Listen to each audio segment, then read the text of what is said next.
driver and capacity. You know, how do we, the economy, if it continues even modestly to recover from this downturn, you know, given CSA, EVOR, you know, all these facets are taking capacity away. Drivers are the key to that. We can buy trucks. Everybody can buy trucks and trailers. You find somebody to lease them to you or whatever. But if you don't have a driver, you know, Richard and Kevin and I, we just can't deliver that much freight. You know, we are going to need drivers. So I see that as the biggest obstacle. You know, at the end of the shippers pay us, we don't have drivers again. We just can't move it. So I see that as the biggest obstacle. The opportunities, I mean, I'm very optimistic. And I suspect these fellows are too. I mean, there is a lot of freight right now. The shippers are going to learn. I mean, they've got to. Either that or their products are going to sit on the dock. So we're in a great position. I don't think times have really ever been better as far as the prospects for you know, profitability and having some fun, because we are going to get our drivers home more and we're going to improve those jobs, and you know, we're going in the right direction, and it's a great industry. America's a great place. Been very kind to all of us, obviously, so you know, it's a good time to be a trucker. Excellent. Opportunity. I'll just, since Robert talked about that, throw inflation right next to the driver. It's going to be a major issue that we're going to have to deal with. You know, I think when you think about the opportunities, fortunes aren't made in the boom times when things are good and the time that we're going into right now. I think fortunes are made in the downturns, in the depressions, in those times where the wise man or company really looks internally at themselves and tries to make sure that their process, their values, everything in their organization is in alignment. I think the boom time is just the collection period. So I think the biggest opportunity for our industry, from a one truck operation up to several thousand, is to really understand the business, really understand you know, the cost and the price and the driver and how to buy equipment and all those things. You have to pay a price to get there. I mean, we're a perfect example. We went to sleep and almost got caught.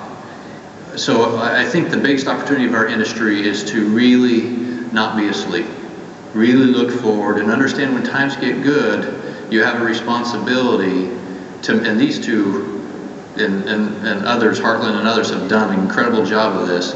When it gets good, they continue to refine and align and build that into their organization, and not get you know, fat and sassy, but to really buckle down in the good times, because this is a cycle. It'll come around again, and if you get thinking too much of yourself and your organization in the good times, then it's really going to slap you when it slows down. So I think in my mind, the biggest opportunity for the industry is to understand that process. I think the biggest, probably both the biggest opportunity and the biggest challenge, is to get the asset owners healthy. And it includes drivers, it includes cost of equipment, it includes everything, but the balance sheets have been decimated. And it's going to be very important that we as an industry can work with our customers to help them seriously understand that you know, this is an industry that needs investment. We collect the freight bills, we work our tails off to manage costs, and in order to maintain this efficient, irregular route capacity, we've got to be committed to a plan over a long period of time. That's a very difficult mission. But I think if we all speak it loudly and if we speak it clearly, I think there's a great opportunity that we will have breakthrough.